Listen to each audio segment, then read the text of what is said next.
di sesi tanya jawab, Bapak Ibu juga bisa melambaikan tangan, nanti kami akan bukakan mikrofon Bapak Ibu dan Ananda ketika akan memberikan pertanyaan, begitu.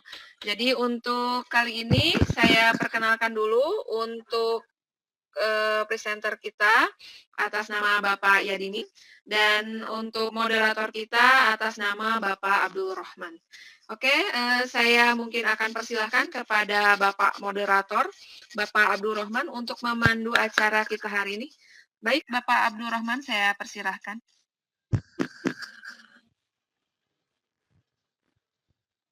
Baik, terima kasih. Assalamualaikum warahmatullahi wabarakatuh. Waalaikumsalam warahmatullahi wabarakatuh.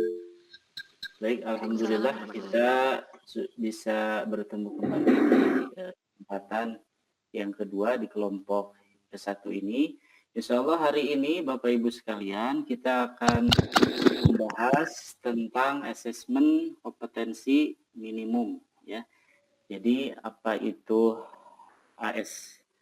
AKM ya, AKM, assessment itu penilaian kompetensi minimal yang sebelumnya untuk mengukur atau indikator ketercapaian kompetensi itu diadakan ujian ya, ujian nasional tentunya. Nah ini sekarang wacana untuk kebijakan AKM ini perlu kita ketahui bagaimana dan terus teknisnya seperti apa akan kita dapatkan dari penjelasan Pak Yadimin SPD. Insya Allah beliau ini sudah mengikuti PPG ya, program profesi guru. Insya Allah beliau sangat paham tentunya tentang AKM ini dan beliau juga pernah mengisi beberapa pelatihan-pelatihan dan beliau juga sebagai ketua gugus di KKG ya, KKG Coblong ya, ketua gugus mata pelajaran di KKG Coblong. Nanti dengan lebih lengkapnya ya kita akan kenal siapa Pak Yadimin ya. Tentunya Pak Yadimin kalau saya melihat sosok beliau gitu ya, Yadimin itu kan minnya itu minimal ya, tapi Masya Allah min ini sebenarnya banyak plusnya gitu ya, banyak plusnya dari skillnya, keterampilannya, kemudian juga dari keaktifan di KKG-nya, dan beliau makanya diangkat sebagai ketua KKG di Coblong ya. Dan insya Allah nanti kita bahas ya dengan orang yang tepat, itu Pak Yadimin SPD. Kepada Pak Yadimin, saya persilakan. Oke, terima kasih Pak Abdul. Assalamualaikum warahmatullahi wabarakatuh. Waalaikumsalam warahmatullahi wabarakatuh. Waalaikumsalam warahmatullahi wabarakatuh. Baik, ya agak mendengung nggak ya suaranya? Sepertinya agak menggema. Oke. Oh ini belum dimatikan. Sebentar. Ini dimatikan. Ya, tes. Alhamdulillah. Ya. Assalamualaikum warahmatullahi wabarakatuh. Bapak Ibu, perkenalkan nama saya Yadimin. Tadi sudah dikenalkan oleh Pak Abdul. Terima kasih Pak Abdul. Min Mas sudah lama ya, jadi tetap Yadimin dari kecil.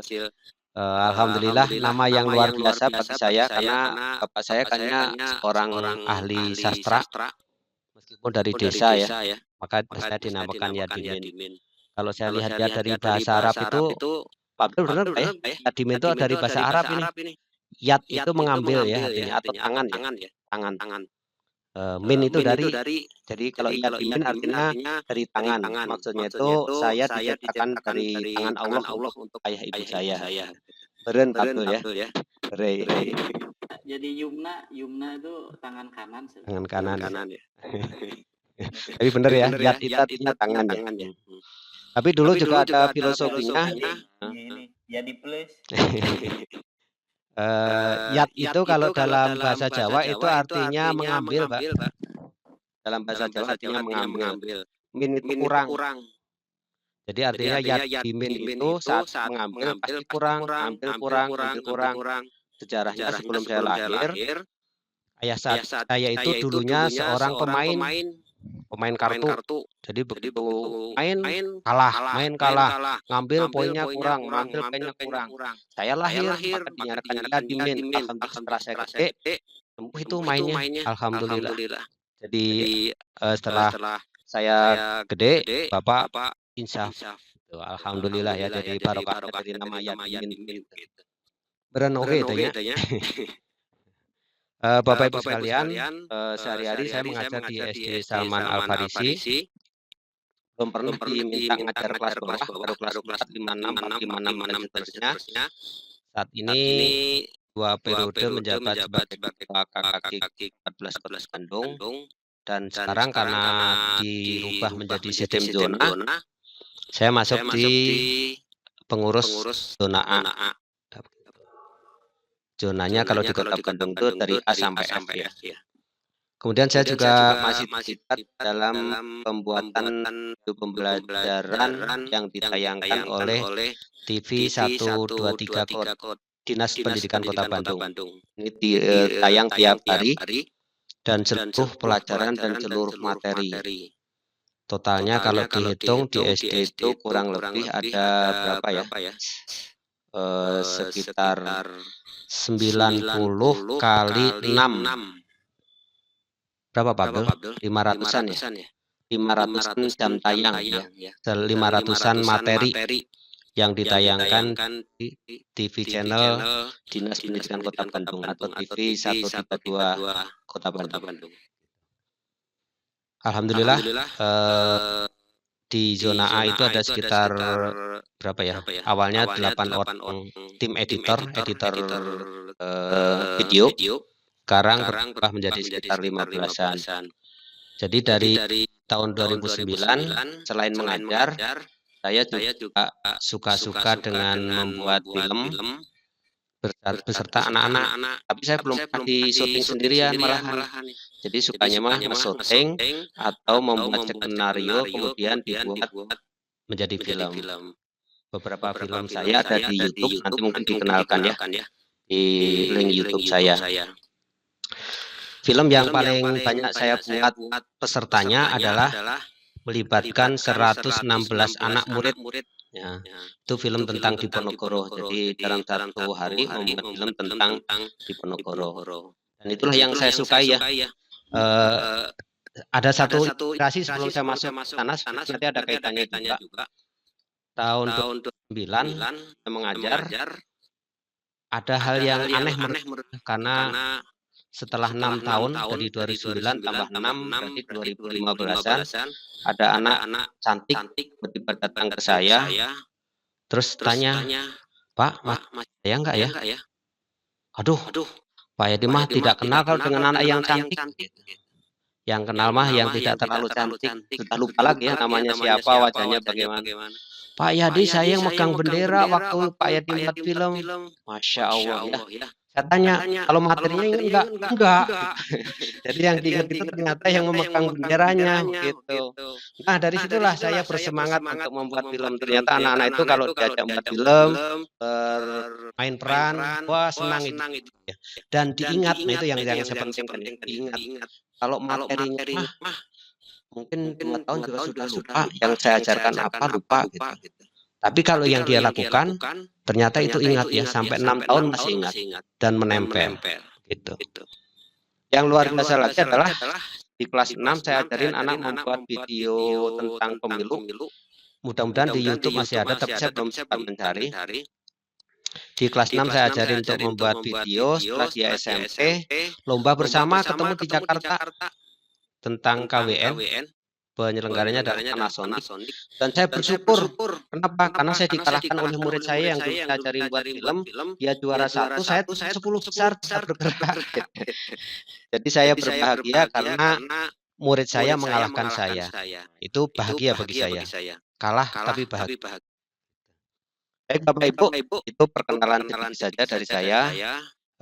Alhamdulillah saya sekarang sudah dikaruniai 3 orang anak. Satu sudah kuliah, yang kedua di SMK, yang ketiga sekarang di Pondok Pesantren Tahfiz Quran. Mudah-mudahan mohon doanya, mudah-mudahan dilancarkan semuanya. Amin. Baik, kita mulai untuk materi AKM. Kita tahu bahwa dari mulai Bapak Nadiem diangkat menjadi menteri, ada hal-hal yang baru yang dilontarkan oleh beliau ya. Di antaranya adalah pada tahun 2019, kemudian diperkuat juga tanggal 20 kemarin ya. Tanggal 20 kemarin Bapak Menteri menyatakan bahwa tahun 2020 dinyatakan UN terakhir. Itu. Sebentar. Presentasi. Ulang. Tahun 2020 dinyatakan UN itu adalah UN yang terakhir ya. UN yang terakhir. Kemudian tahun 2021 mulai dilaksanakan yang dinamakan dengan asesmen. Sudah munculkah? Belum ya? Sini sekarang. Belum Pak Yadi? Ya, baru Pak. Proses. Yap. Dah ya. Ya, sudah ada. Oke.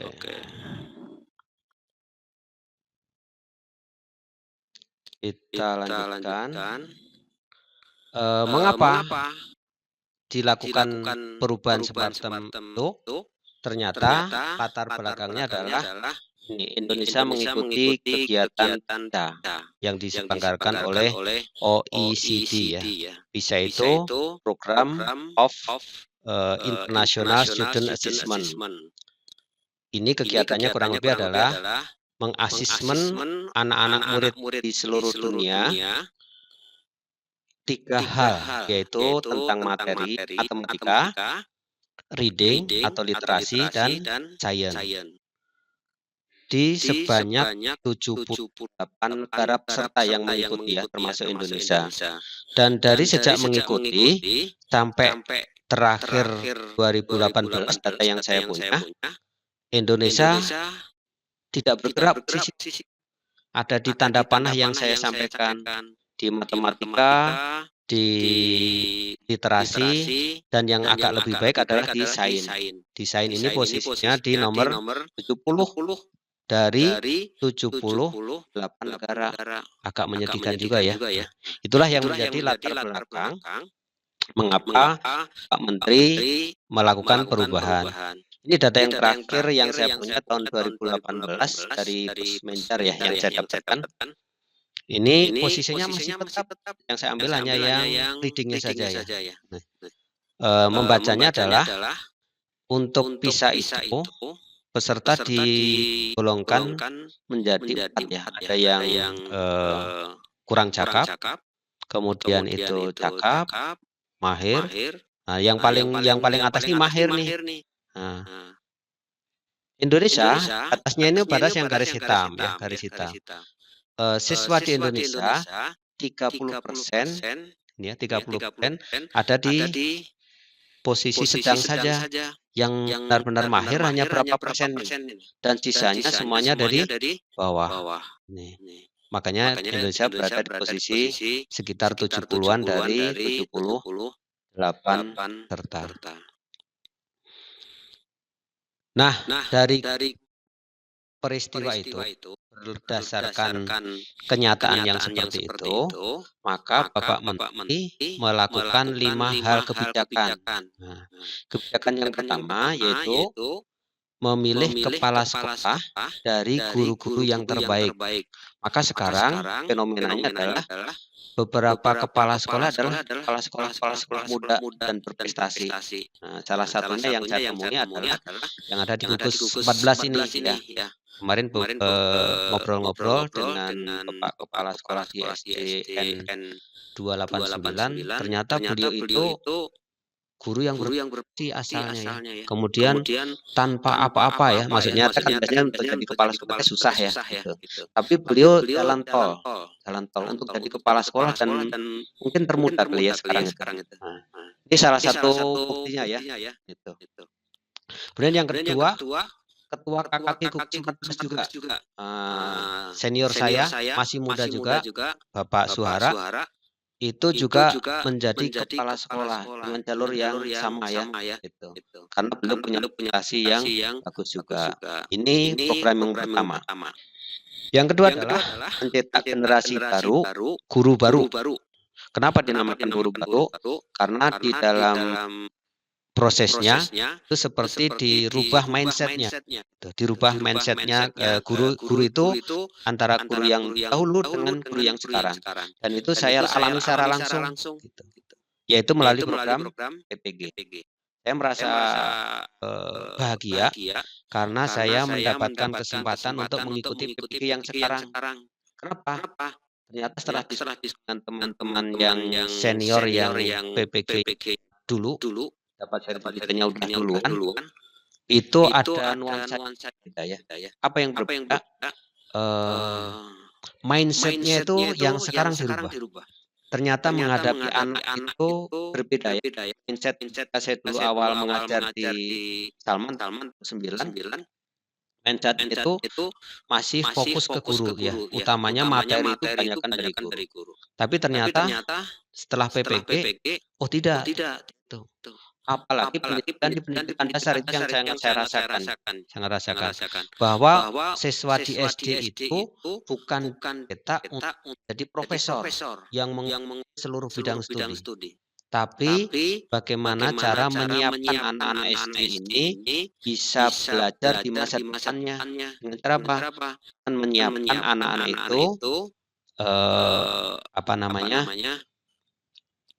mau belajar. Dan ini susah ya. Kenapa? Karena kalau anak itu mau belajar, pasti dia senang belajarnya. Tapi kalau anak-anak ini disiapkan jadi calon profesor, pasti mendapatkan tekanan. Apa tekanannya? Materi belum selesai, konten belum selesai, dan seterusnya. Nah, dari situlah saya berbahagia, saya mencoba mulai dari diri saya sendiri ya, untuk mengubah mindset saya. Oh, ternyata anak-anak SD itu yang diperlukan ternyata bukan konten ya, bukan konten. Tapi apa? Nanti kita lihat ternyata nyambung dengan apa yang isi AKM yang disampaikan oleh Bapak Menteri. Yang ketiga, ini adalah menyederhanakan kurikulum. Ini sangat dirasakan sekali ya. Di SD itu materi luar biasa, endingnya dites dengan UN. Isinya semua kognitif. Wah, luar biasa. Anaknya stres, orang tua stres, gurunya juga stres. Yang bahagia adalah lembaga bimbingan belajar. Wah, itu di mana-mana ada ya, dan makmur. Bukan berarti tidak sepakat dengan belajar ya. Ada satu hal yang menarik bagi saya beberapa kali diminta untuk meles anak ya. Tapi setiap anak yang saya les pasti tidak lama. Pasti tidak. Kenapa? Lalu saya doktrin, dan ini tidak cocok bagi guru les ya. Jangan ditiru. Apa doktrin saya? Doktrin saya begini, saya ingin melihat suatu saat nanti dan secepat-cepatnya kamu menjadi ranking pertama tanpa les. Gitu. Jadi jangan diperpanjang jadi guru les. Kalau nggak terpaksa nggak perlu. Dan itu kayaknya nggak akan laku guru les begitu ya. Gitu. Yang keempat itu adalah AKM, asesmen kompetensi minimum sebagai pengganti UN. Nah, ini nanti yang akan kita bahas lebih detail ya. Kemudian yang terakhir platform teknologi berbasis mobile ya. Ini secara tidak lewat.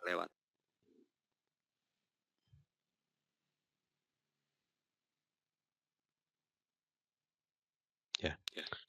Secara tidak langsung ini mencetnya ke kekuatan. Secara tidak langsung dipaksa oleh pandemi COVID-19 ya. Kebetulan di Salman itu sebenarnya sudah dirancang untuk sekolah digital tahun 2020. Kebetulan saya terlibat di kelas 4-nya, tapi dengan adanya pandemi 19, kegiatan ini semakin dipercepat dengan 10 level. Awalnya hanya satu level kelas 4 saja, sekarang semuanya Ya. Sekarang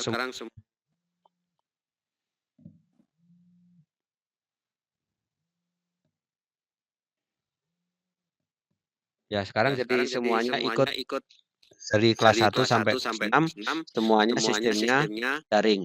Nah, kita lanjutkan. Apa sih yang membedakan antara UN dengan AKM itu? Ternyata ada banyak perbedaannya ya. Yang pertama, jenjangnya. Jenjang untuk UN itu hanya SD sudah dihapus dari 2 tahun yang kemudian dari SD, SMA. Tapi kalau AKM ini mulai dari SD, SMP, SMA, SMK, bahkan yang kesetaraan juga sama. Ini dilakukan levelnya. Kalau itu mengukur anak di akhir masanya. SD kelas 6 dulu. Kalau S3, SMA juga kelas 3. Nah, kalau AKM bukan di akhir, tapi bilang akhir, gitu, yaitu SD kelas 5, SMP kelas 8, dan SMA, SMK kelas atau 12 dan 12 ya. Jadi di tengah. Mengapa di tengah? Tujuannya adalah karena asesmen itu tujuannya untuk memperbaiki, jadi anak yang dilakukan asesmen itu masih sempat untuk merasakan perbaikannya, gitu. Kurang lebih seperti itu ininya. Pola pikir. Yang ketiga adalah subjeknya. Subjek untuk UN itu adalah semua siswa tanpa kecuali harus mengikuti UN untuk menempuh agar lulus dari jenjang tersebut. Tapi kalau M tidak semua siswa, tapi semua sekolah. Siswanya random sampling dengan cara survei ini ya. Survei. Jadi ditentukan dulu siswanya yang mana-mana, tapi yang menentukan bukan sekolah ya. Yang menentukan adalah sistem. Sistemnya bagaimana? Kalau penelitian yang pernah saya ikutin biasanya menggunakan proporsi random sampling. Jadi ada pertimbangannya dan itu menggunakan teori-teori survei ya. Kemudian yang keempat yaitu tingkat jenis tesnya. Kalau UN itu high stake. Kalau AKM low stake. Apa maksudnya? Maksudnya adalah UN itu high risiko. Resikonya tinggi banget. Apa yang dimaksud? Begitu murid tidak mencapai batas minimal, maka dinyatakan tidak lulus. Membuat anak pasti stres. Tapi kalau AKM itu low, maksudnya anak tidak untuk lulus tidak lulus, karena ini untuk evaluasi secara keseluruhan dan hanya kemungkinan siswa. Bukan untuk menentukan atau menghakimi satu siswa yang sudah belajar 6 tahun divonis dengan 2 jam gitu. Itu namanya high stake. Kalau AKM itu low karena hasilnya bukan menghakimi satu orang, tapi untuk mengevaluasi dalam satu sekolah itu. Seperti apakah hasil perkembangan setelah pembelajaran selama 6 tahun atau 3 tahun di sekolah tersebut. Yang berikutnya adalah model soalnya. Kalau di UN, modelnya pilihan ganda dan jawaban singkat. Hanya itu aja pilihannya. Kalau di AKM itu ada beberapa jenis soalnya ya. Jenis soalnya. Yang pertama ada PG. Yang kedua ada PG yang kompleks. Ya, apakah nanti kita lihat. Kemudian ada menjodohkan, ada drag and drop, ada highlight, reisian singkat, IC dan soal ada jenisnya banyak, bukan hanya. Periode tesnya, kalau UN itu SMP 4 hari ya. Kalau SD dulu hanya 3 hari. Kemudian AKM ini cukup 2 hari saja. Gitu. Selanjutnya adalah mode pelaksanaannya. Kalau UN itu semi online dan pengalaman yang sudah dilaksanakan sangat berdebar-debar spot jantung. Kenapa? Karena jaringan anak menunggu sekian jam ya. Itu membuat anak stres juga ya. Karena jadinya down. Kalau AKM ini full online tapi tidak berat ya, tidak berat atau semi online. Untuk sekolah-sekolah tertentu yang misalnya kayak di luar Jawa begitu. Kalau di Pulau Jawa mah insya Allah semuanya kuat dengan online. Kemudian kenapa kuat? Karena kan tadi sistemnya survei ya, tidak semua siswa. Nah, kemudian metode penilaiannya kalau UN itu dengan cara computer based test. Benar salah. Jadi kunci jawabannya udah pasti saklek seperti itu. Kalau computerized adaptive testing itu AKM. Nah, jadi bisa disesuaikan. Sistem penilaiannya bisa disesuaikan sesuai dengan kondisi. Kemudian yang terakhir adalah spesifikasi minimal infrastruktur sekolahnya. Untuk UN itu membutuhkan server sekolah, komputer klien dan BW-nya harus jelas. Tapi kalau untuk AKM ini tidak terlalu seberat yang dibutuhkan untuk UN. Cukup dengan server sekolah, tidak perlu komputer klien, memorinya cukup 2 GB juga sudah cukup. Resolusinya juga tidak terlalu besar juga sudah cukup. Apa sih yang dimaksud AKM? Nah, rekan-rekan semuanya pasti sudah masih ingat kan ya, ada tes, ada pengukuran, ada asesmen, ada evaluasi. Ini macam-macam penilaian ya. Macam-macam penilaian itu ada 4 hal. Nah, kalau itu masuk dalam ukuran kategori tes. Sementara kalau asesmen ini bukan tes ya. Kenapa? Karena asesmen itu adalah mengumpulkan data-data untuk mengambil suatu kebijakan. Apa saja datanya? Nanti kita lihat. Kemudian berikutnya adalah apa yang dimaksud dengan kompetensi minimum. Kompetensi itu artinya suatu kemampuan siswa yang benar-benar minim saja, yang benar-benar dasar, yang diperlukan siswa untuk mempelajari semua materi yang diperlukan. Dan hanya ada 2, yaitu literasi dan numerasi. Literasi membaca, numerasi terkait dengan angka. Seperti apa penjelasannya nanti kita lihat lebih dalam ya.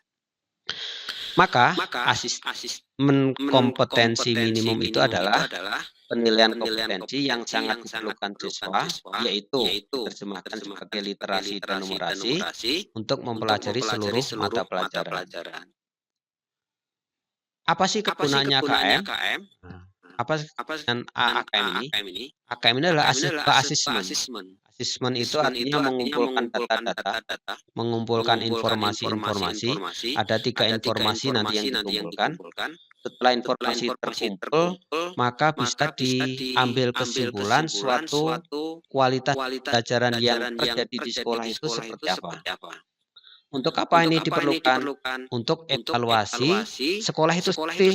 Yang pertama ya, untuk sekolah itu sendiri diperlukan. Oh, ternyata pembelajaran selama ini seperti ini hasilnya.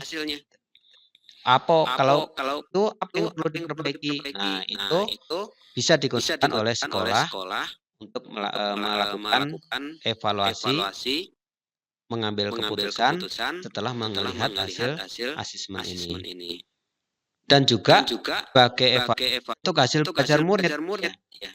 Sebagai hasil, tapi bukan mengambil secara individual gitu.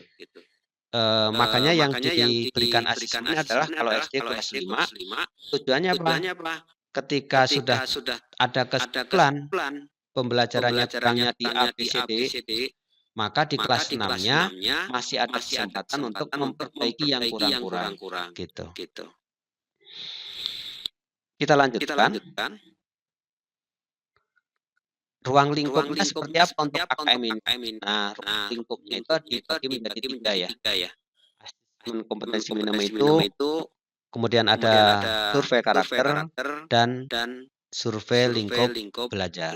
Kalau diperinci lebih detail, kurang lebih seperti instrumen untuk asesmen ini dibagi menjadi 3 ya. Yang pertama untuk siswa. Nah, untuk siswa ini ada 2. Yang pertama adalah AKM literasi dan numerasi. Bentuknya apa? Bentuknya adalah soal-soal yang tadi sudah disampaikan, macam-macamnya ada banyak ya.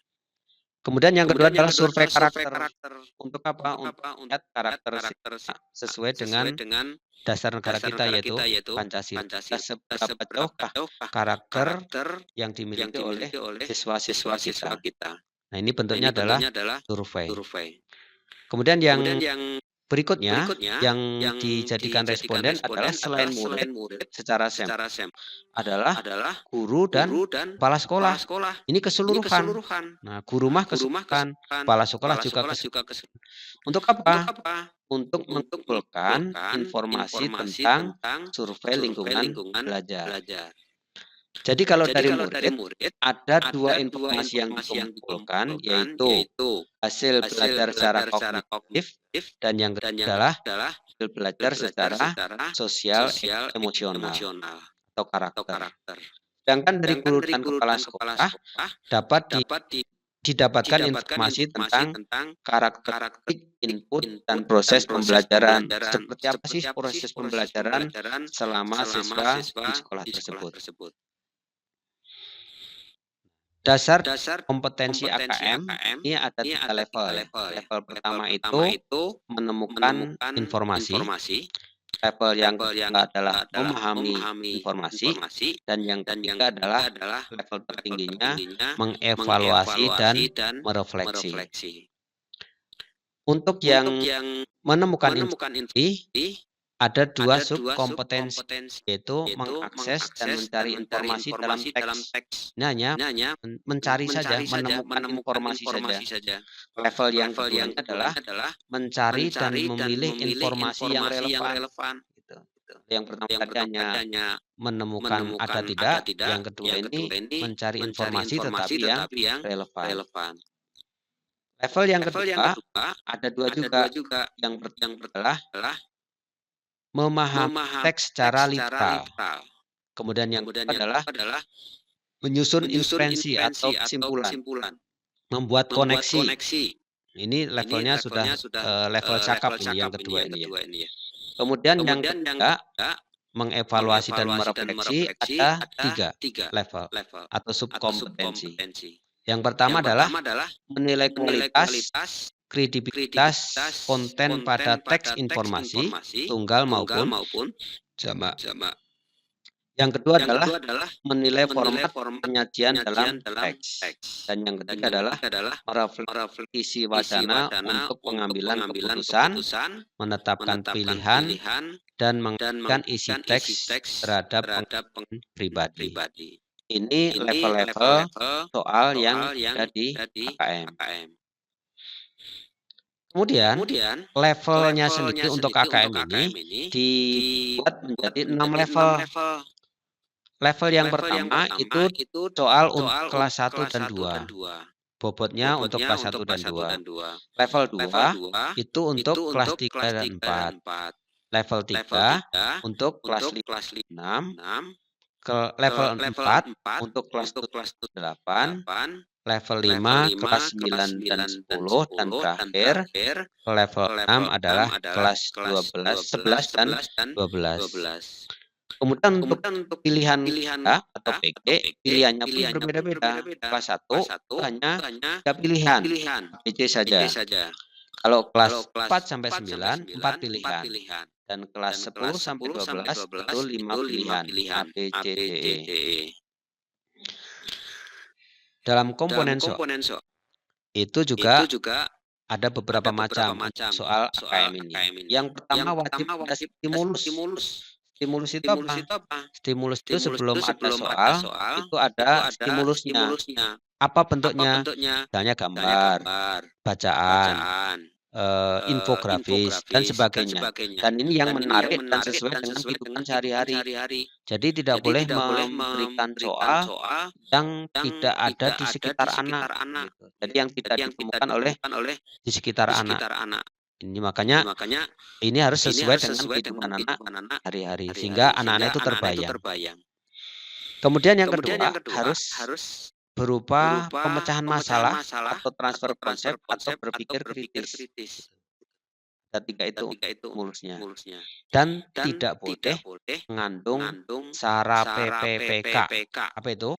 Suku, agama, ras, antar golongan, pornografi, politik, propaganda maupun kekerasan. Jadi soal-soalnya tidak boleh mengandung sara PPPK tadi. Nah, proses yang kedua ada proses kognisi. Proses kognisinya ada 4, itu ada membaca, ada numerasi, ada sain, dan ada finansial. Kemudian konteksnya, konteks itu konteks soalnya bisa secara personal, bisa sosial budaya maupun saintifik.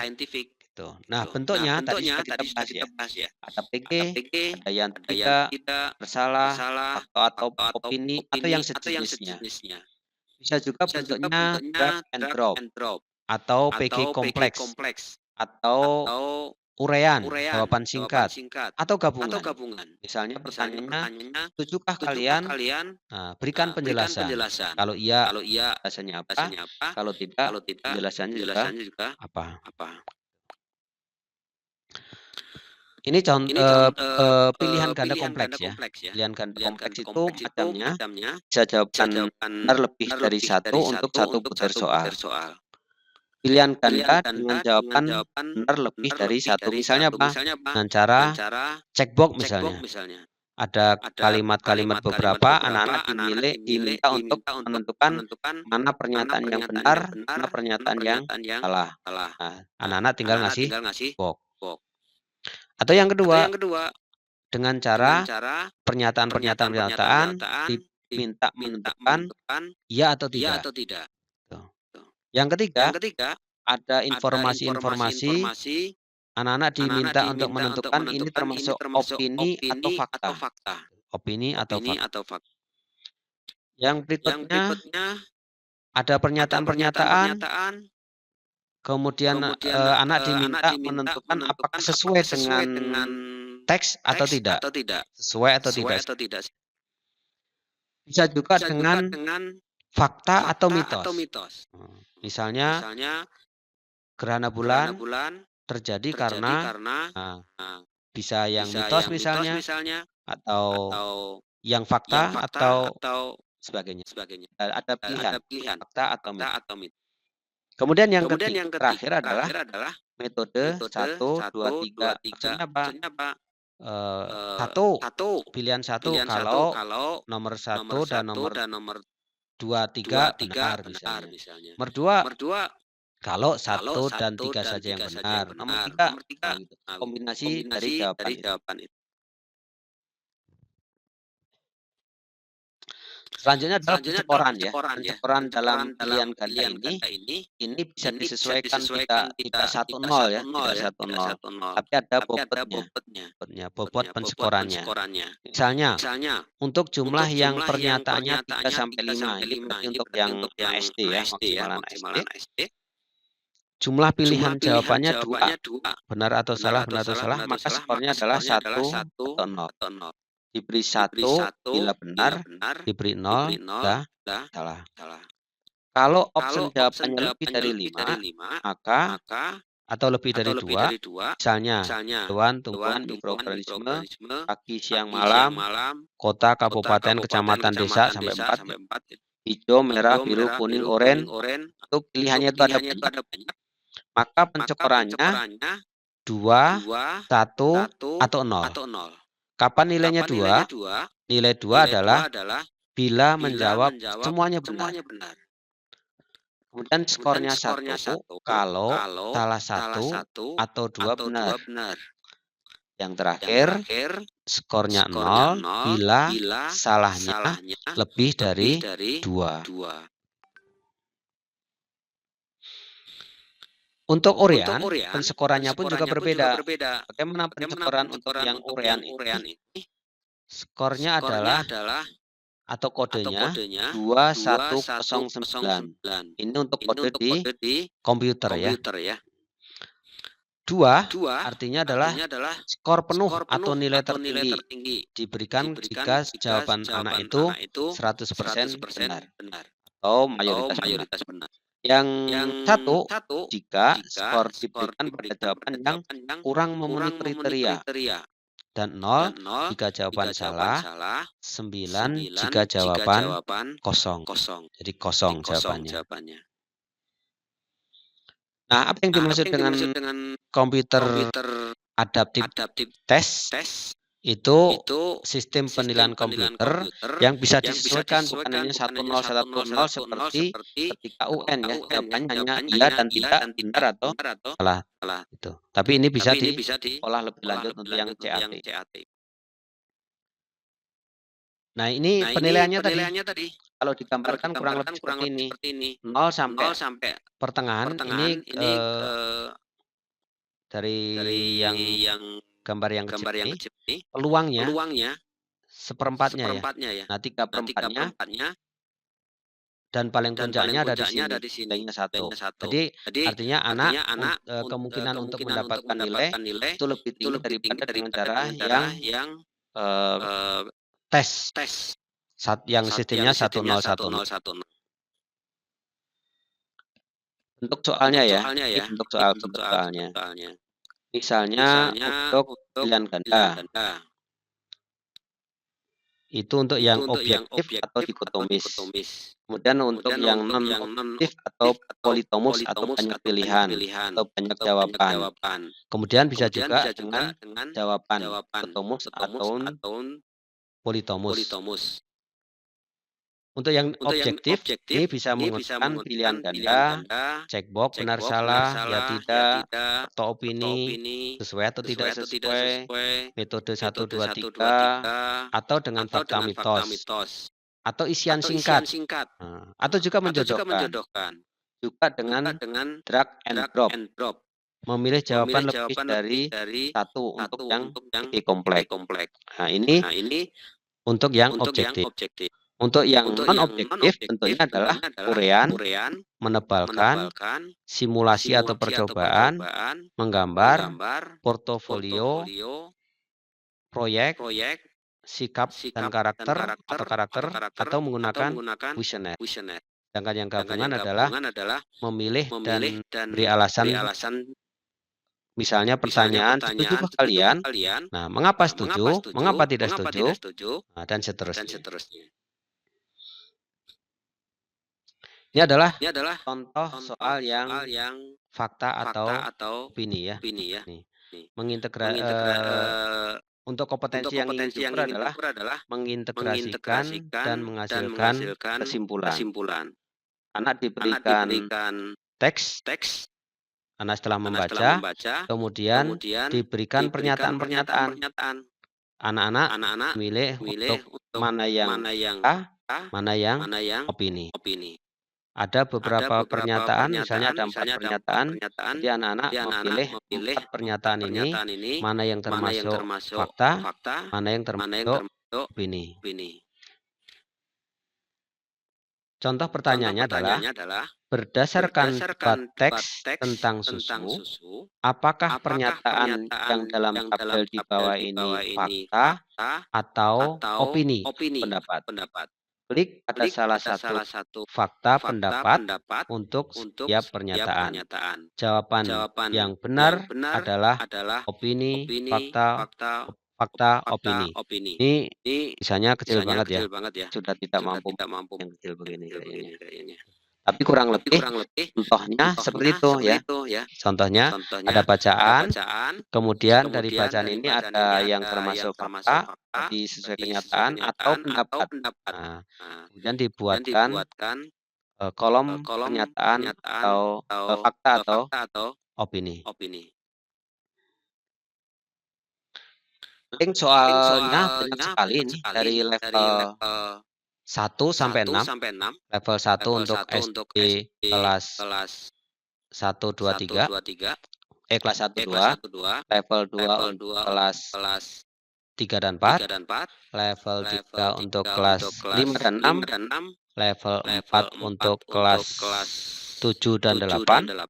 Dan level 5 untuk kelas 9, 10. Level terakhir level 6 itu untuk kelas 12. Ini tadi ini bisa langsung muncul ke sana. Kita lihat.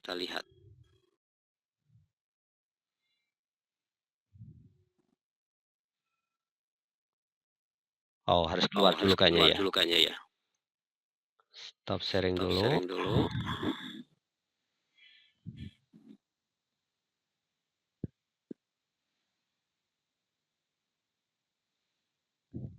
Belum muncul ya? Belum muncul ya? Oke, Oke, sharing. sharing.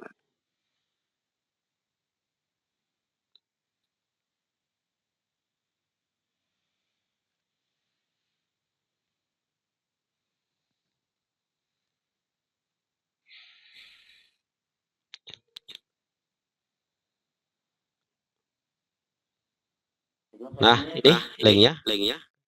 Ini link Ini untuk link untuk soal-soalnya. soal-soalnya. Ini banyak Ini sekali. banyak sekali. Bisa Bisa kita kita lihat misalnya yang misalnya literasi. literasi.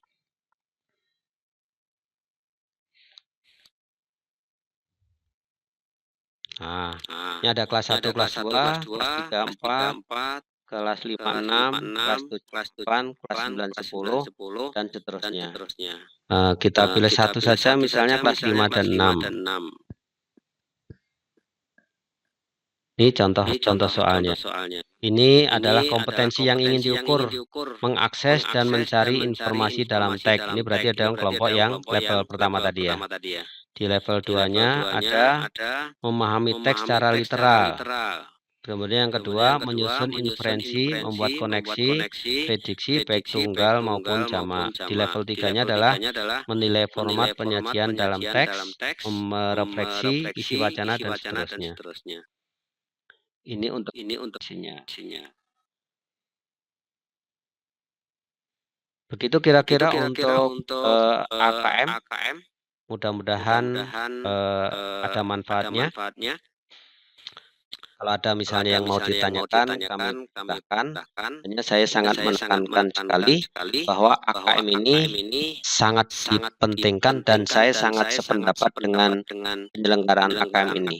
Kenapa? Karena saya sudah merasakan di kelas beberapa tahun, merasakan seperti apa sih stresnya menjadi orang tua, karena 3 kali anak saya itu mengikuti UN, dan setelah UN dapat nilai, alhamdulillah nilai anak saya itu hampir tiga-tiganya rata-rata 9. Tapi yang saya rasakan adalah nasibnya berbeda-beda dari 3 anak saya itu.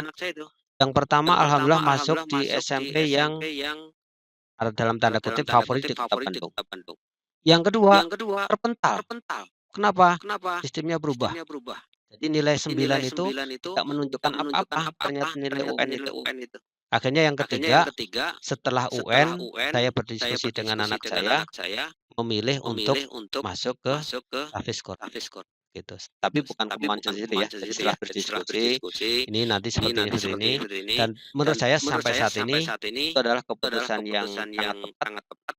Dan anak saya juga menikmati untuk di pondok pesantren tersebut sampai sekarang. Alhamdulillah, mohon doanya mudah-mudahan adalah jalan yang terbaik.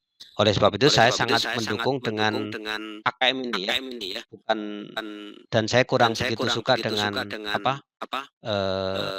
ujian nasional. Kenapa? Karena jadi anak-anak hanya terfokus pada 3 pelajaran itu kalau dia. Yang lainnya sudah lupa ketika di kelas 6. Fokusnya hanya ke sana. Apalagi karakternya. Yang kedua, kalau saya ditugaskan untuk mengamati UN, itu macam-macam karakter guru-guru dan kepala sekolahnya. Yang penting sukses anaknya mendapatkan nilai yang bagus. Kadang-kadang seluruh secara dihalalkan. Makanya saya begitu ada kenyataan AKM ini, dalam hati saya ini bagus. Ini adalah sesuai dengan ruh pendidikan yang harusnya kita gerakkan. Barangkali dari saya cukup itu. Saya kembalikan lagi kepada Pak Abdul. Kalau ada salahnya saya mohon dimaafkan. Assalamualaikum warahmatullahi wabarakatuh. Waalaikumsalam warahmatullahi wabarakatuh. Ya, sangat jelas sekali ya. Terima kasih Bapak Yadimin yang sudah menyampaikan materi dari asesmen kompetensi minimum ya.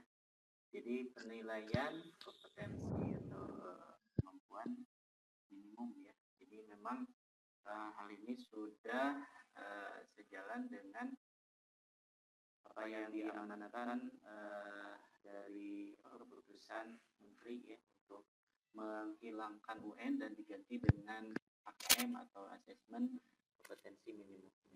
Ya, barangkali Ibu Bapak ada yang ditanyakan, maka langsung saja. Silakan Pak Imit. Jadi buka dulu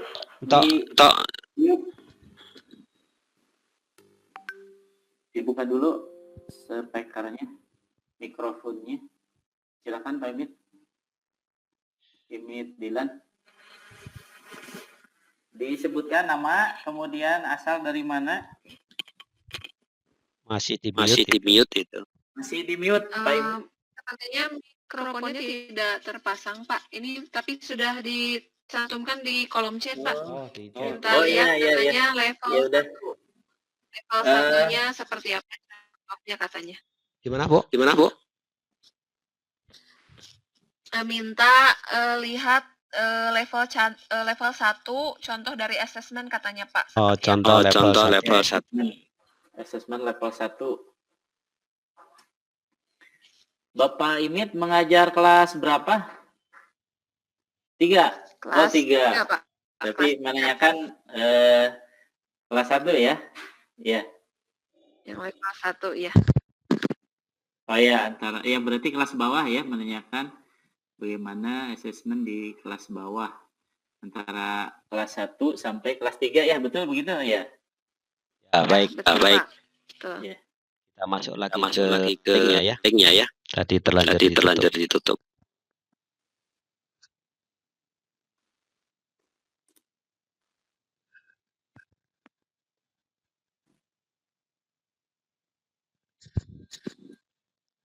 Sudah muncul belum ya? Betul ya. Belum, Pak.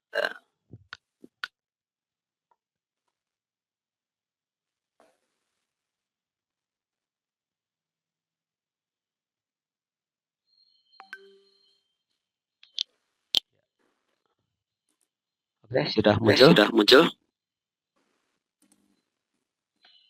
Nah, ada lagi proses, Mas. Ada. Kelas 1 itu yang Yang ditekankan hanya misalnya yang nomor 1 mengakses informasi dalam teks. Ini menemukan informasi yang tersurat. Misalnya ada pertanyaan siapa, kapan, di mana, mengapa. Jadi contoh asesmennya adalah dikasih soal. Tapi ada bacanya dulu. Bacanya misalnya Hanifah pergi ke sekolah dengan menggunakan bla bla bla bla bla. Pertanyaannya adalah jadi ada stimulusnya dulu. Ada stimulusnya berupa apa? Berupa cerita. Jadi bukan menanyakan sesuatu yang tidak ada stimulusnya. Itu yang level pertama. Level yang kedua misalnya mengidentifikasi kejadian yang di tokoh. Misalnya dikasih cerita yang di level SD misalnya itu apa ya yang di kelas 1 itu bisa jadi si dosar ya, cerita si dosar adalah seekor kambing yang besar, domba yang besar dan seterusnya. Kemudian diminta pertanyaannya nih seperti apa sifat dosar. Nah, berarti menilai sifatnya.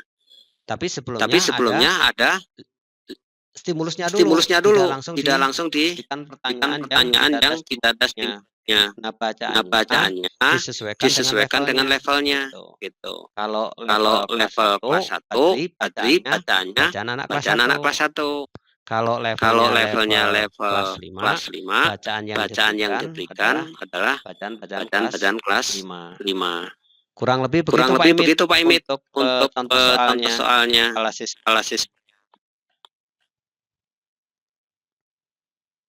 Nah, seperti itu Pak Imit.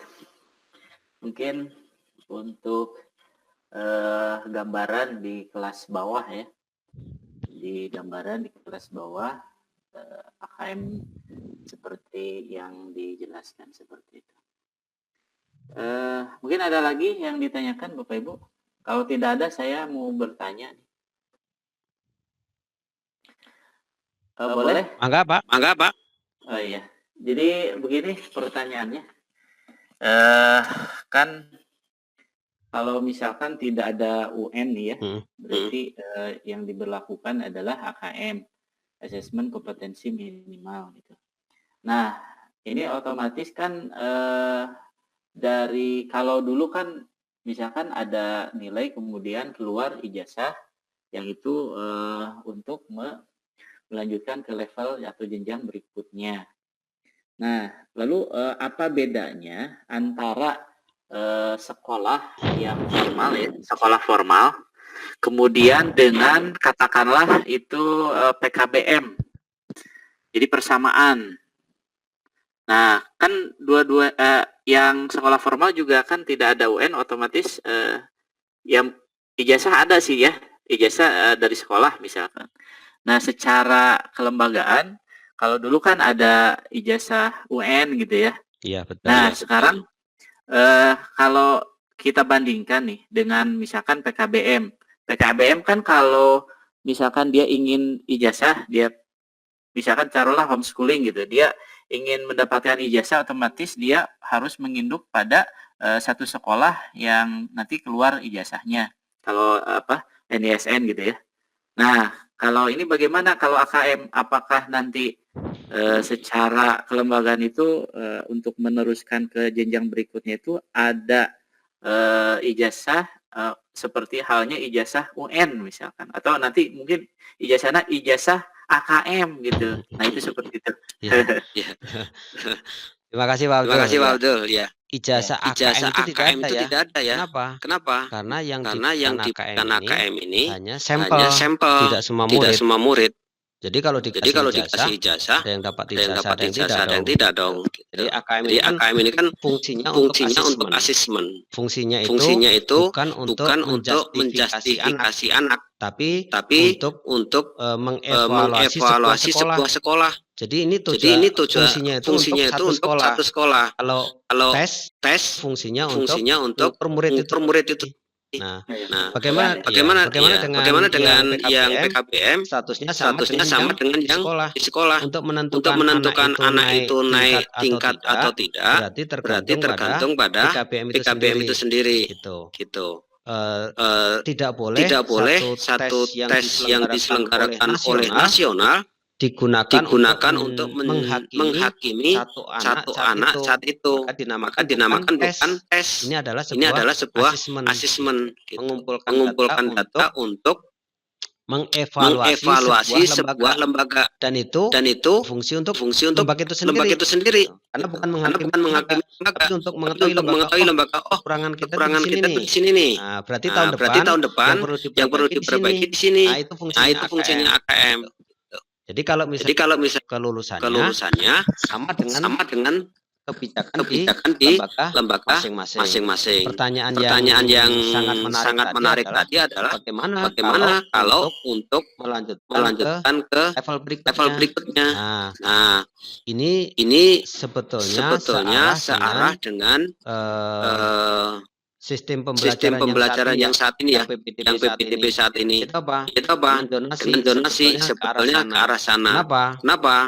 Karena undang-undang kita itu mensyaratkan wajib belajar 12 tahun ya, yang wajib banget 9 tahun sampai SMP. Artinya apa? Artinya seluruh siswa yang sampai usia SMP wajib belajar.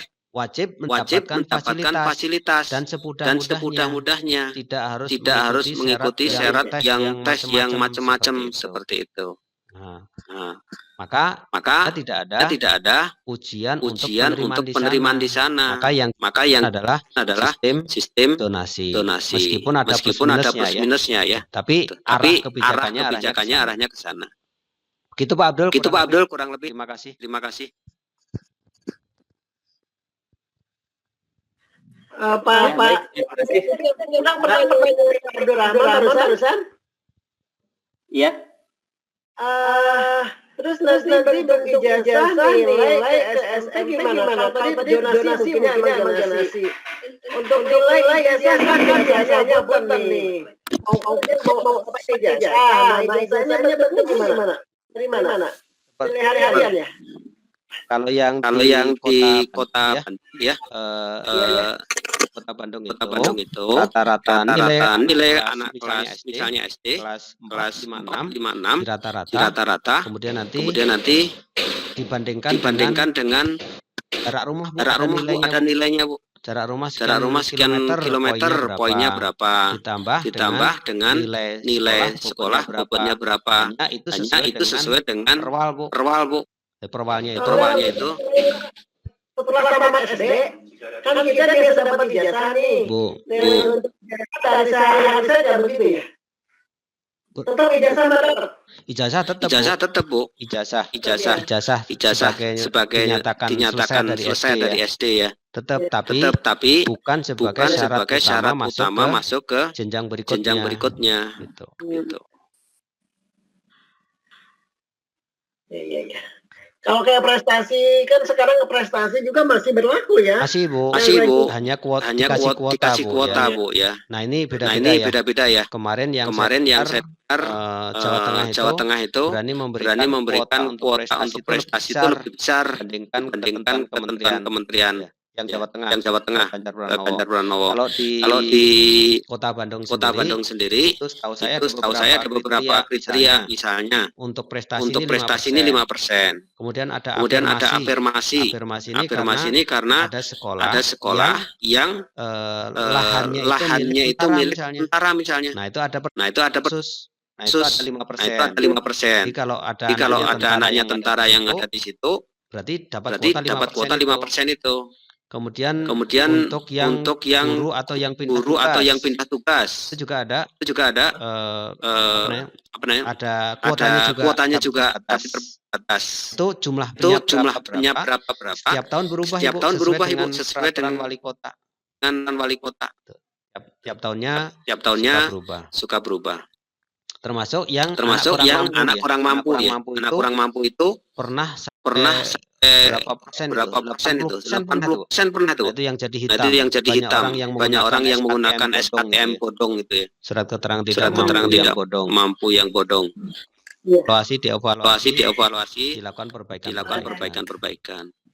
Gitu Ibu. Ya, terima kasih. 1645 itu materi Pak ini ya Pak Abdul Rahman ya. Betul Bu. Kalau linknya tuh sama. Hah? Linknya sama. Beda kayaknya ya. Beda Pak. Linknya beda. Kita Pindah link ya. Pindah link.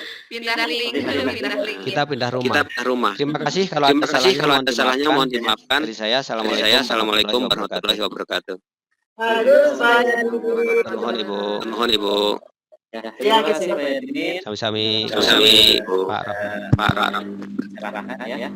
Mudah-mudahan dengan ini dan kita bisa sesuai dengan apa yang diamanatkan dari Kemendikbud, kita bisa segera mungkin memahaminya tentang APM ini.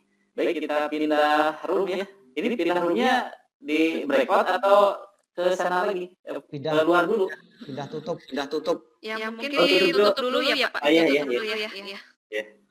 Ya, nuhun. Assalamualaikum warahmatullahi wabarakatuh.